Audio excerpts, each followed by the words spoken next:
Salut à tous, on se retrouve pour cette vidéo bilan du mois de mars 2014. Alors contrairement au mois de février, j'ai assez peu lu au mois de mars. J'ai lu principalement de la bande dessinée. Donc j'ai lu 3 bandes dessinées en entier.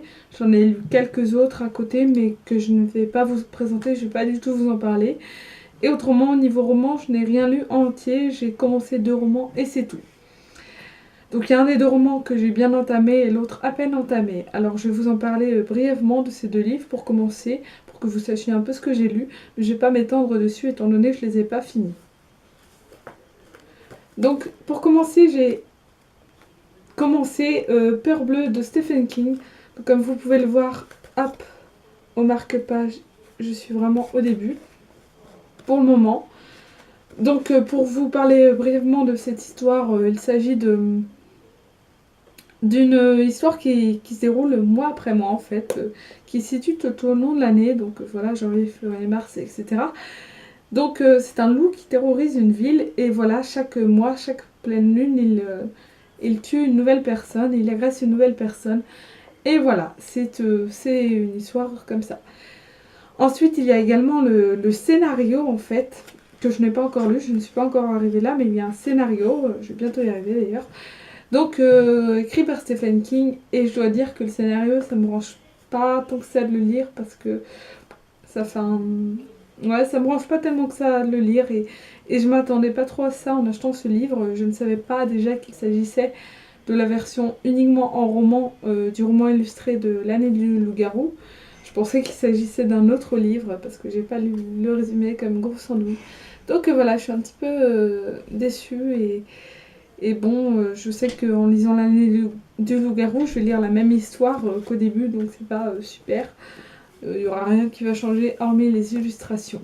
Donc voilà, pour commencer. Et bon, l'histoire en elle-même est pas mal, mais je sais pas, le fait que ce soit mois après mois, j'accroche moins. Et le truc du scénario, je suis pas super emballée pour le lire, surtout que c'est presque plus de la moitié du bouquin en fait. Donc ça va être un peu long peut-être.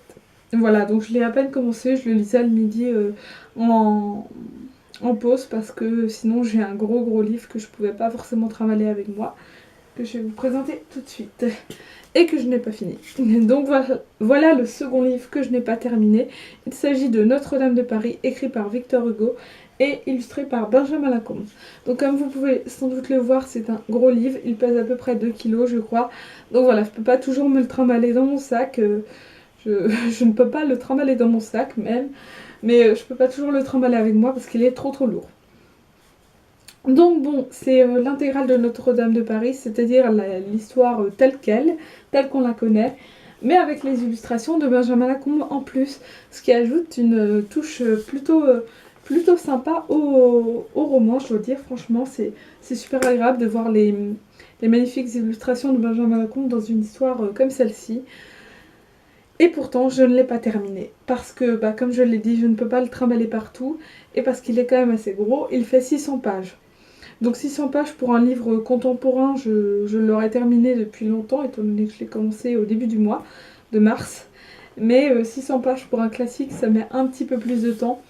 Il y a plein de termes dans une autre langue, en latin par exemple, etc., qui sont écrits et donc qui sont expliqués à la fin, mais à chaque fois il faut aller voir à la fin, il y a des choses que je ne comprends pas forcément, puis j'ai envie de prendre mon temps pour lire ce livre, pour bien comprendre toute cette histoire, voilà. Donc bon, je pense que tout le monde connaît l'histoire d'Esmeralda, de Quasimodo, voilà, je ne vais pas vous la réexpliquer. Si ce n'est qu'elle est totalement différente du Disney. Jusque-là, je n'avais vu que le Disney. Non, c'est vraiment totalement différent parce que j'ai regardé Quasimodo il n'y a pas très longtemps. Le bossu de Notre-Dame, voilà, c'est pas comme ça, je crois. J'ai regardé le bossu de Notre-Dame il n'y a pas très longtemps et c'est vraiment totalement différent. C'est un peu aseptisé dans le bossu de Notre-Dame, hein. C'est un truc pour enfants, alors que là, clairement, ça l'est pas. Hein. Pour vous raconter un petit truc, Esmeralda est accusée de meurtre et va se faire pendre. Donc voilà, c'est un petit peu plus glauque. Et du coup, ça correspond vachement bien à l'univers de Benjamin Lacombe, alors c'est cool. Et donc voilà ce que j'ai à en dire pour le moment. J'aime beaucoup, je trouve ça très chouette. J'adore l'écriture de Victor Hugo et j'adore les illustrations de Benjamin Lacombe. Donc voilà, j'adhère totalement, mais je ne l'ai pas terminé parce que je n'ai pas pris le temps. En plus, j'avais plein de travail ce mois-ci. Donc j'avais plein de travail, j'ai pas pris le temps de lire autant que d'habitude. Et j'espère le finir dans les jours qui viennent pour pouvoir vous en parler dans ma chronique et pour pouvoir vous en parler dans mon bilan d'avril. J'espère que d'ici là, je l'aurai terminé. Donc voilà, c'était Notre-Dame de Paris. Maintenant, on va passer aux livres que j'ai terminés, donc qui sont les bandes dessinées que j'ai décidé de présenter, donc des premières lectures, celles-ci. Parce que les autres, c'était que des relectures. Je fais énormément de relectures de bandes dessinées, surtout les bandes dessinées humoristiques. Donc là, j'ai relu tous les loups, en fait. Et je crois que c'est tout. Ouais, à peu près, en gros, c'était ça. Bon, là, du coup, une bande dessinée humoristique. C'est Astérix, donc Astérix chez les Pictes, le tome 35, donc si je me trompe pas. Donc de base, c'est Goscinny et Uderzo qui l'ont fait, mais là, il a été repris par un autre illustrateur et par un autre scénariste. Donc Jean-Yves Ferry et Didier Conrad. Voilà, je pense que vous avez entendu parler de cette bande dessinée qui s'est vendue comme pas possible. Donc là, elle n'est pas à moi, elle est à ma sœur. Et j'avais envie de la lire quand même parce que j'ai toujours beaucoup aimé Astérix. Et j'avais quand même bien envie de pouvoir comparer le travail des anciens avec les nouveaux. Donc l'histoire pour faire court, c'est Astérix et Obélix qui vont découvrir un homme coincé dans un bloc de glace et habillé assez bizarrement, enfin en tout cas pour eux. Hein. Assez bizarrement. Donc c'est un Picte, voilà, et ils le tiennent à le ramener chez lui.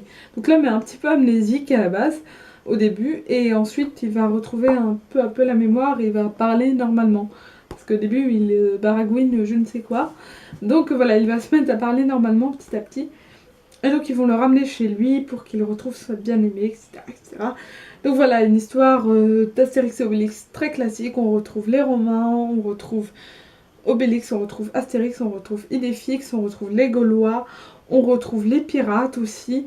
Comme d'habitude, du cassage de gueule, des blagues, des trucs, voilà, des disputes entre les deux protagonistes. Donc voilà, franchement, pas beaucoup de changements au niveau de l'histoire. Et au niveau du dessin aussi, vous pouvez peut-être voir, c'est quand même vachement semblable à ce qu'on a connu avant. Donc la différence n'est pas trop là et je pense que j'en suis bien contente. Si ce n'est que ça aurait été peut-être bien que les nouveaux prennent un petit peu de liberté et n'aient pas trop peur de prendre cette liberté. Parce que j'ai un peu l'impression que c'était ça, ils ont vraiment suivi le truc. Donc d'un côté c'est bien, mais d'un autre côté ça aurait peut-être été bien de voir quelque chose d'un peu différent. Donc voilà, j'ai bien rigolé, j'ai trouvé ça sympa et voilà, ça m'a replongé un petit peu dans l'univers d'Astérix dans lequel je ne m'étais pas plongée depuis un moment, que ce soit au niveau de la série animée, des films ou des bandes dessinées. Voilà. Ensuite, j'ai lu une autre bande dessinée totalement différente du Astérix. Donc c'est Le Malouin, donc écrit par Tarek et illustré par Pompetti. Donc je ne pense pas que vous connaissez parce que c'est pas extrêmement connu. Donc, ça se passe à Saint-Malo. Je ne sais plus en quelle année, mais bon, c'est il y a longtemps.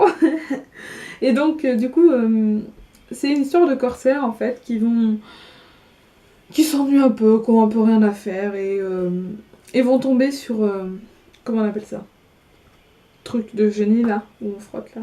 Voilà. Donc bref, ils vont tomber sur un génie, donc un genre de cousin éloigné d'Aladin, qui va leur proposer de leur exaucer 3 vœux, à condition qu'il le ramène dans son pays natal.